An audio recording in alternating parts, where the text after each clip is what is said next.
Baik, terima kasih. Assalamualaikum warahmatullahi wabarakatuh. Selamat pagi dan salam sejahtera bagi kita semua. Yang saya hormati Rektor IPB University, Profesor Arif Satria, dan juga jajaran, para wakil rektor, direktur, dan juga Ketua Himpunan Alumni IPB, Uda Walnekjas, beserta para pengurus Himpunan Alumni IPB, para pembicara, panitia, serta teman-teman alumni yang berbahagia.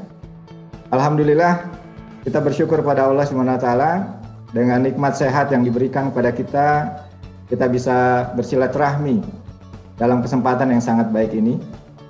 Saya juga mengucapkan terima kasih dan apresiasi yang setinggi-tingginya kepada himpunan alumni yang tak henti-hentinya menjadi motor orkestrasi dari sinergi di antara alumni.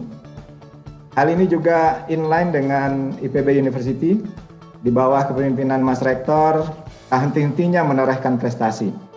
Semoga upaya dan prestasi ini memberikan kontribusi yang besar bagi kebaikan negeri kita, dan tentu kita berharap juga kebaikan tersebut tidak berhenti sampai di hari akhir nanti. Teman-teman alumni yang saya hormati, izinkan saya menyampaikan sedikit sharing mengenai Australia. Pendalamannya nanti dilanjutkan oleh para pembicara. Di sini ada Dr. Salut Muhyiddin, bentar lagi di profesor kayaknya di Macquarie University, dan juga ada teman-teman yang lainnya. Saya beri judul paparan saya, Terbang Menembus Langit Australia. Wah, ini mudah-mudahan sedikit memprovokasi teman-teman semua dan punya keinginan untuk sama-sama terbang menembus langit Australia. Saya akan mulai. Tadi sudah dibacakan, saya kira ini tidak terlalu ini. Saya akan mulai dari sebuah ayat motivasi, ya, supaya terbangnya kita nanti punya dasar teologis, bukan semata pragmatis, ya. Jadi ini bagi yang Muslim, ya, ada sebuah ayat di dalam Al-Quran ini, terjemahannya begini: apabila telah ditunaikan sholat, maka bertebaranlah kamu di muka bumi dan carilah karunia Allah, dan ingatlah Allah sebanyak-banyaknya supaya kamu beruntung. Nah, jadi kita bertebaran di muka bumi itu bukan sekedar semata-mata mencari penghidupan yang lebih baik, mencari kondisi yang lebih baik, tapi memang Allah memerintahkan kepada kita untuk bertebaran di muka bumi supaya kita menjadi orang-orang yang beruntung. Nah, teman-teman sekalian, minggu lalu saya pergi ke Immigration Museum. Wah, luar biasa nih ya, gara-gara Diaspora Talk nih saya pergi ke Immigration Museum. Beberapa minggu lalu saya ke Immigration Museum di Melbourne. Ada tulisan seperti ini, ya. Jadi ada jejak sejarah mengenai kedatangan migran ke Australia. Jadi lebih dari 9 juta orang telah bermigrasi ke Australia sejak 1788. Dan ini tidak terhitung mereka yang sudah mencoba datang ke Australia tapi gagal, gitu ya. Jadi sejak itu banyak sekali orang-orang yang datang ke Australia dari tanah yang sangat jauh, dari Eropa, ya, dari Cina, dari India, tentu termasuk juga orang-orang dari Nusantara, khususnya ada yang berasal dari pelaut-pelaut Makassar. Nah, pertanyaannya, mengapa mereka dari tanah yang jauh, ya, menembus rintangan, menyeberangi lautan? Ya, tentu mereka semua datang ke Australia di era itu menggunakan kapal laut, ya, karena Air Asia kan belum ada, ya. Jadi semua menggunakan kapal laut yang tentu resikonya juga luar biasa. Mereka berani menentang bahaya untuk datang ke Australia. Mengapa mereka begitu luar biasa perjuangannya ingin datang ke Australia? Nah, teman-teman sekalian, di museum itu ada jawabannya. Jadi di museum itu tertulis tidak lain dan tidak bukan adalah untuk mencari a better life, ya, mencari kehidupan yang lebih baik. Nah, tentu setiap orang punya ragam persepsi dan ekspektasi mengenai better life ini. Dulu ketika Rasulullah ya berhijrah dari Mekah ke Madinah, motifnya juga sama, better life. Tapi bukan individual better life. Rasulullah hijrah dari Mekah ke Madinah itu untuk mencari ruang kebebasan, yaitu kebebasan untuk beribadah dan kebebasan untuk berdakwah. Dua hal dasar yang tidak didapatkan di Mekah ketika itu. Nah, itu better life di zaman itu, orang berhijrah ya, Nabi berhijrah berpindah dari Mekah ke Madinah. Nah, di era modern ini, ya, orang datang ke Australia itu juga untuk better life. Salah satunya juga mencari kebebasan. Kita ingat di abad 17, abad 18, abad 19, itu eranya kolonialisme, eranya penjajahan. Jadi di era itu banyak masyarakat terjajah dari Cina, India, kemudian juga di sebagian Eropa mungkin. Mereka pergi mencari tempat yang bisa menjanjikan harapan, tempat yang bisa memberikan better life.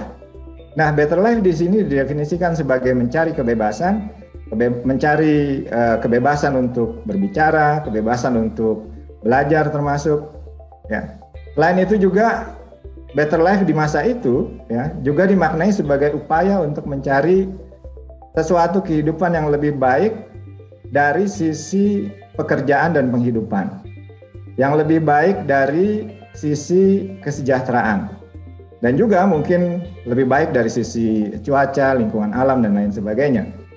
Nah, teman-teman sekalian, hal ini tentunya masih tetap relevan sampai sekarang. Orang dari berbagai negara datang ke Australia, ya, khususnya negara-negara berkembang, ya, tidak lain untuk mencari kehidupan yang lebih baik, yang bisa memberikan ruang kebebasan dan juga pada saat yang sama memberikan peluang-peluang ekonomi yang bisa mensejahterakan. Nah, teman-teman sekalian, apa yang umumnya dilakukan orang di Australia untuk mendapatkan kehidupan yang lebih baik tadi? Nah, paling tidak ini termasuk juga orang Indonesia, ya. Yang pertama belajar, kemudian yang kedua bekerja, yang ketiga berbisnis, yang keempat traveling. Nah, sebagian mungkin orang, wah saya mau traveling aja lah, jadi traveling dan traveling. Nah, itu juga nggak apa-apa, ya. Tergantung situasi dan kondisinya masing-masing. Tapi secara umum, kebanyakan orang datang ke sini untuk belajar, kemudian bekerja, kemudian setelah itu berbisnis. Kalau ada yang punya kapasitas berbisnis, nah kemudian setelah itu traveling. Nah, jumlah penduduk Indonesia di Australia ini menurut data terakhir kira-kira sekitar 90.000 orang, ya. Dan jumlah mahasiswanya ada sekitar 12.600. Nah, angka ini jauh menurun ya. Sebelum pandemi jauh lebih tinggi lagi. Nah, setelah pandemi terjadi penurunan. Nah, untuk ini teman-teman mahasiswa dan para lulusan baru ya, mahasiswa Indonesia yang datang ke Australia ya untuk belajar, ini kalau komposisinya kalau berdasarkan data dari Department of Education, Skill and Employment tahun 2022, itu yang belajar di universitas ada sekitar 53,8%. Kemudian belajar di vocational education training, karena di Australia ini juga kuat vocational education trainingnya, itu ada sekitar 43%. Kemudian yang belajar di sekolah ada 0,9%, dan yang belajar English language course itu ada 0,8%, dan kursus dan training lainnya itu ada sekitar 1,5%. Nah, mengapa mereka datang ke Australia untuk belajar? Ini nanti Dr. Salut bisa menjelaskan lebih detail ya. Paling tidak beberapa alasan. Ranking university di sini sangat baik, dan overall quality of education di Australia termasuk salah satu yang terbaik di dunia. Ada 11 university di Australia yang masuk dalam top 200 university dunia. Kemudian bagi mereka yang kuliah di Australia ini, apalagi era sekarang ini ya, part time job itu banyak betul. Jadi karena kekurangan tenaga kerja ya, mahasiswa-mahasiswa itu sangat dirindukan oleh para employer. Jadi karena bisa dibayar lebih lebih murah sedikit dibanding profesional yang lainnya. Nah, tetapi murahnya biaya di sini tentu akan jauh lebih tinggi dibanding di negara lain. Nah, kemudian bagi para lulusan di Australia juga mudah untuk mendapatkan pekerjaan. Mereka bisa extend visanya untuk melanjutkan kerja di sini. Kemudian quality of life, ya, multicultural dan lain sebagainya. Ini hal-hal yang mendorong orang datang ke Australia. Nah, ini beberapa beasiswa yang bisa dipelajari, bisa di-apply nanti buat teman-teman ya. Dari Australia ada Australia Award Scholarship, Endeavour Postgraduate Leadership Award dan lain-lain. Kemudian di setiap universitas itu juga, ini contoh saja, di setiap universitas juga ada beasiswa masing-masing dari universitasnya. Jadi tidak hanya berpaku tadi dari kedutaan Australia. Nah, kemudian Indonesia sendiri, pemerintah Indonesia, kita memiliki juga skema beasiswa ya yang bisa dimanfaatkan oleh teman-teman. Pertama dari LPDP, Australia ini termasuk salah satu tujuan favorit dari teman-teman yang daftar LPDP. Kemudian yang kedua, bagi mahasiswa yang masih kuliah saat ini, ada beasiswa untuk exchange student, kuliah 1 semester di berbagai negara, di kampus top dunia, termasuk di Australia ada beberapa kampus yang masuk dalam list Indonesian International Student Mobility Award. Ini teman-teman bisa kuliah di Monash University, di ANU, di Melbourne University, University of Sydney, dan University of Queensland. Kemudian Indonesia International Vocational Student Mobility Award. Nah, ini untuk mahasiswa vokasi itu juga sekarang ada ya skema beasiswa 1 semester di luar negeri, termasuk di Australia. Ini ada beberapa university di Australia yang sudah menjadi partner dari iPOSMA ini. Di antaranya Swinburne University of Technology, Curtin, dan beberapa yang lain. Kemudian ada beasiswa unggulan dari Kemendikbud untuk masyarakat berprestasi, unggulan daerah 3T. Kemudian untuk pegawai Kemendikbud sendiri ya. Kemudian ada beasiswa Dikti. Kemudian di tiap kementerian juga ada beasiswa. Nah, kalau teman-teman mau bekerja, nah ini data dari Home Affairs ya.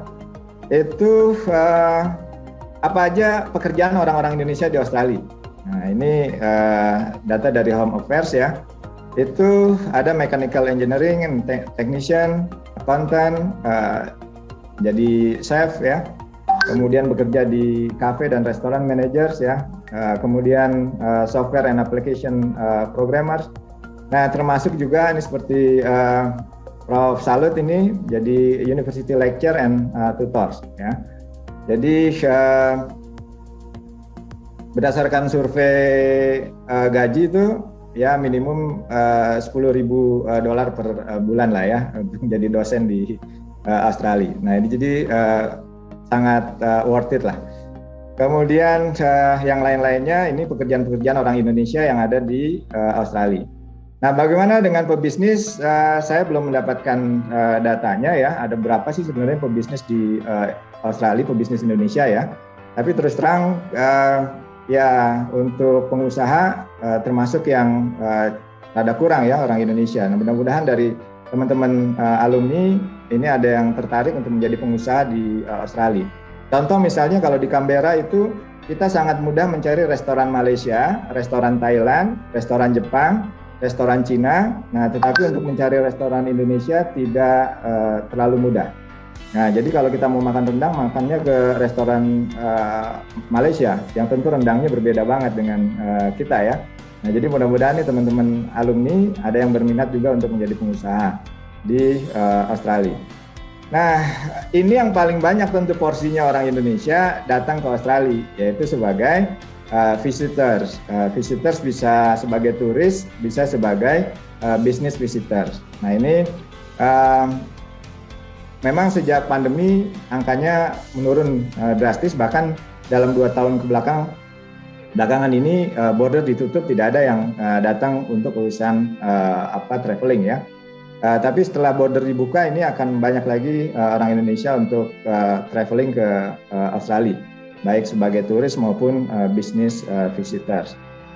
Nah, ini kira-kira kegiatan-kegiatan orang Indonesia yang ada di Australia dan hal-hal yang teman-teman nanti mungkin bisa lakukan di Australia. Yang ingin saya sampaikan, mari kita sama-sama terbang menembus langit Australia. Mudah-mudahan kita semua diberikan kekuatan untuk bisa menyiapkan diri untuk bisa sama-sama terbang menembus langit Australia. Sekian, kurang lebih mohon maaf. Assalamualaikum warahmatullahi wabarakatuh. Selamat siang.